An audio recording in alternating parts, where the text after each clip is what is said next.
Background about my sister. 2 years ago, my sister was killed in a car accident. She was riding with a friend to the mall, the friend's parent was driving, and teenage boy plowed through a red light while texting on his phone and hit the car my sister, Carrie, was in.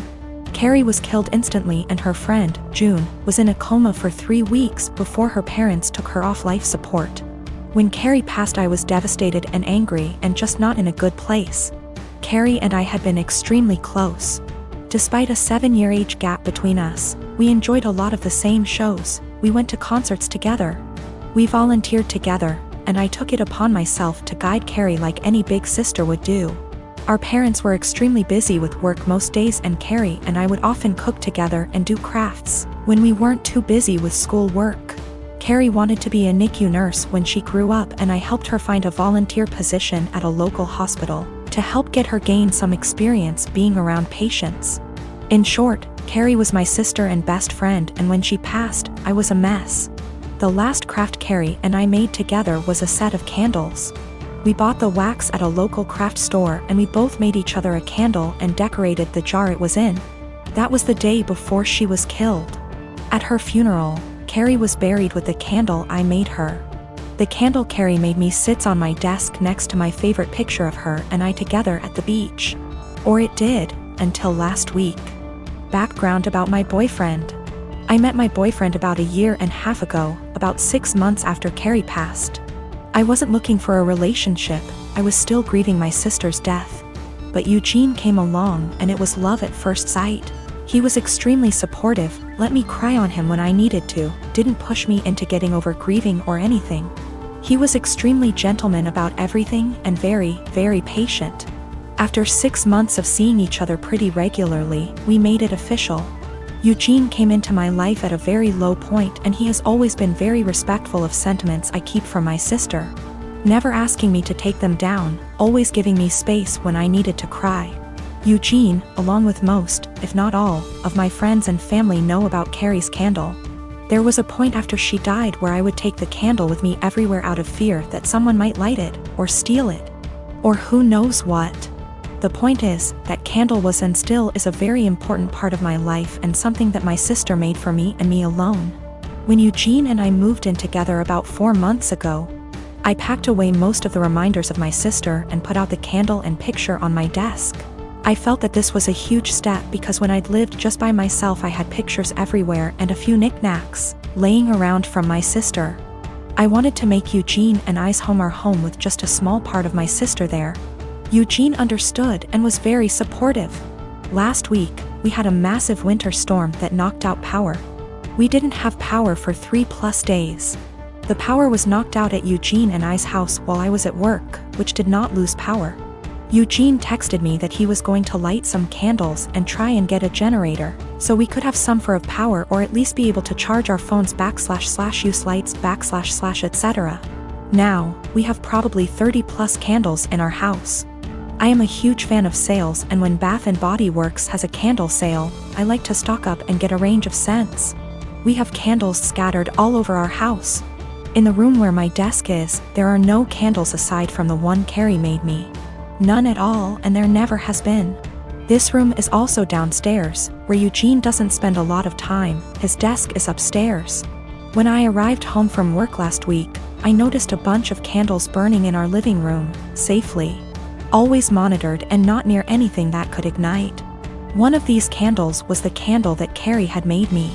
I burst into tears, and when Eugene heard me crying he came out from the bedroom, where he was lighting more candles, and asked what was wrong. I was a wreck and couldn't get any words out.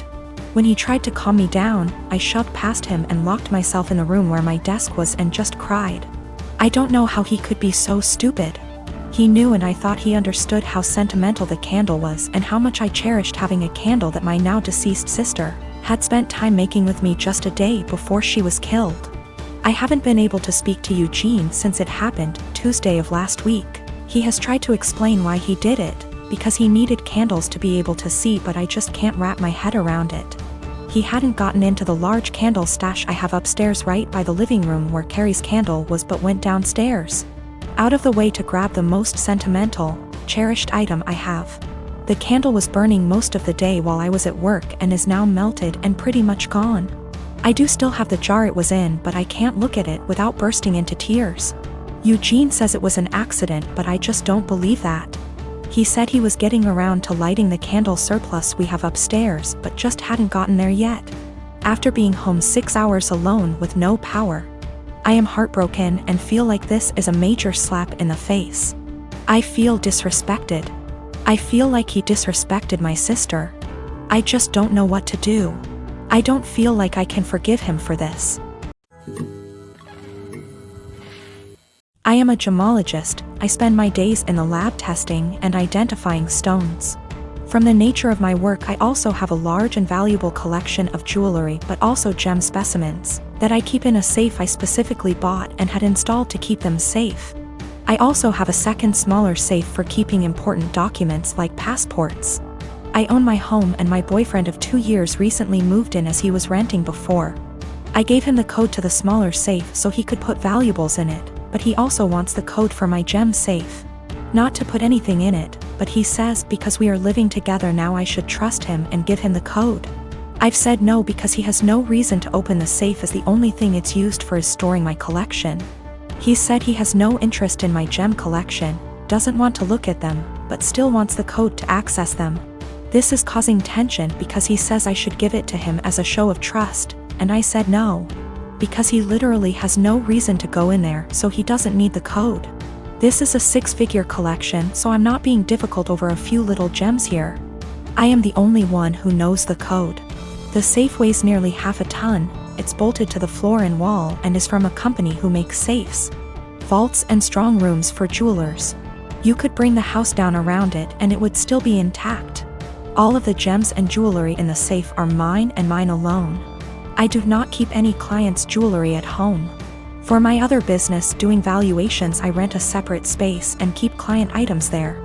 I will give an update once things have panned out.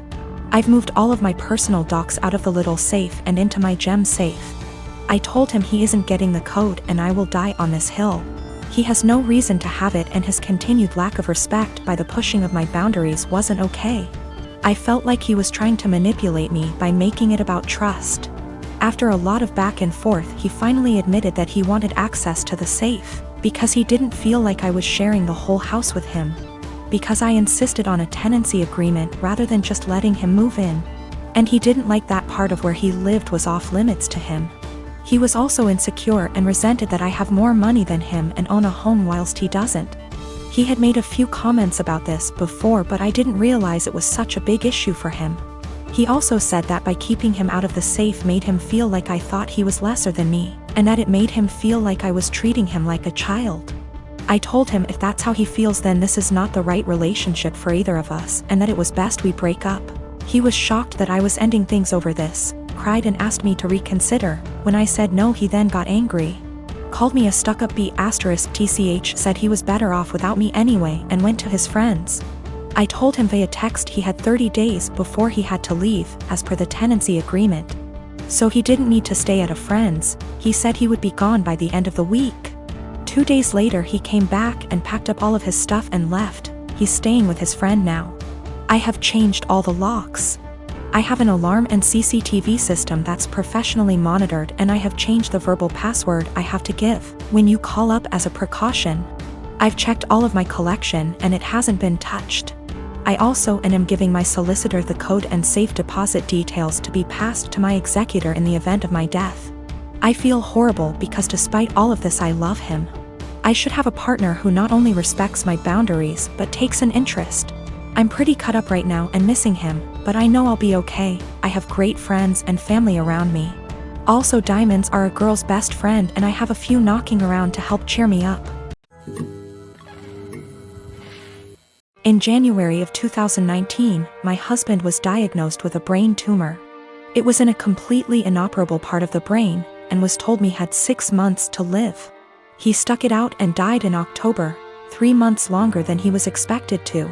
He was always positive, and decided a few weeks after his diagnosis that he would write letters for our daughters for significant events in their lives. My husband was my soulmate, and the past few months have been difficult knowing I've lost him. We have 2 daughters, Mia who is 21 and Imogen, Imi, who is 19. All 3 of us have become a lot closer since their dad's death, and we've all really struggled. My husband and I were together since we were children. Got married when we were 18 and we were approaching our 20th wedding anniversary when he passed.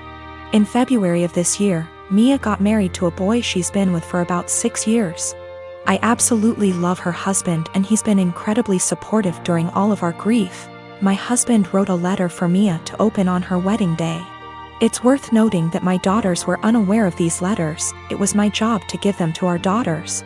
Her wedding day comes around and I just can't bring myself to give her the letter. I read it and just wanted to keep it to myself. I had his handwriting and his words and it felt like he was there, and I couldn't bear the thought of giving that up yet. I was fully intending on giving her all the other letters as the events happened. Last week Mia and her husband bought their first home together. They'd been living at our home since they got married, and so had a lot of stuff to pack and move to their new house. Mia asked me where her important documents were, passport, birth certificate, etc. So I told her they were in my top drawer of my dresser in my bedroom. The only letter that was in there was the one I was meant to give her on her wedding day, the rest were hidden away. She immediately recognized his handwriting and of course it was addressed to her, so she read it and broke down. She came and found me and started screaming at me asking how I could be so selfish. I didn't really know what to say apart from the fact that I wanted to keep it and she could take a picture of it. Both my daughters called me an asshole and are convinced I'm keeping them from a load of their dad's stuff. I'm the dad of a 25-year-old young girl who I love very much. I've been able to have a good relationship with my daughter and I enjoy my time with her. But there's one thing about her that would give many people pause: she is a diagnosed sociopath. She exhibited odd, disturbing behavior at a young age, and after a serious incident of abuse towards her younger sister, I realized she needed professional help. Throughout her elementary years she struggled heavily, getting in lots of trouble in school for lying, cruelty, and all other types of misbehaviors. With an enormous amount of therapy and support, her bad behavior was minimized as she grew older. She received an ASPD diagnosis at 18, and I had suspected it for long prior. After her aggressive behavior was tamed, her following years were much more fruitful. She's law-abiding, has a decent job and a good education, and has many good friendships and admirers. Especially male admirers. She is very, very charming and adept at attracting guys and maintaining their interest. She uses that old dating guide, The Rules, like a Bible. She currently has a boyfriend of about a year and a half who's crazy about her, and who I have a very strong relationship with. We live in the same area and spend time together regularly. He is a great guy, very kind, funny and intelligent. But I doubt she loves him. We've had some very honest, in-depth discussions about her mental health since her diagnosis. And she's been open with me that she doesn't feel love or empathy towards anyone, even family. When she acted very sad and broken up over the death of one of her closest friends at the funeral, she confessed to me privately that it was all a put-on, and that she felt pretty neutral about the whole thing. She has also stated she has never once felt guilty about anything she's ever done, and doesn't know what guilt feels like. While she enjoys being around her boyfriend and is sexually attracted to him, I highly doubt she feels much of anything towards him love-wise. Her boyfriend, who might propose soon, has no idea about her diagnosis. And she's been very upfront with me that she has no plans to ever tell him, thinking it'll scare him away. I've made it clear to her that she needs to tell him the truth before they marry. That he has the right to know and consider it, or I will, to which she always responds, "I know you wouldn't dare." I really like and respect this young man, and would feel awful keeping this secret from him, and letting him walk into a marriage without this piece of knowledge. I'm not trying to sabotage my daughter's future. Maybe her boyfriend's love of her personality and other aspects is enough that it won't end the relationship. It's his decision to make, but he deserves all the facts. Someday he's bound to find out she's a bit off. It can't be kept a secret forever.